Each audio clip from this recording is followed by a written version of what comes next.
Mehsana RTO કચેરી ખાતે licence વગર વાહન ચાલકો સામે કડક કાર્યવાહીનો પ્રારંભ।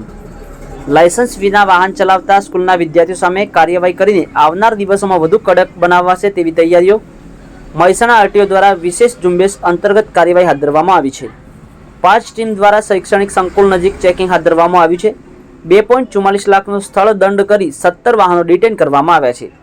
લાયસન્સ વિના વાહન ચલાવતા બાળકોને કાયદાકીય સમજ પણ આપવામાં આવી રહી છે। અગાઉની ઝુંબેશના ભાગરૂપે ઇલેક્ટ્રિક વાહનો સાથે આવતા બાળકોની સંખ્યામાં પણ વધારો નોંધાયો છે।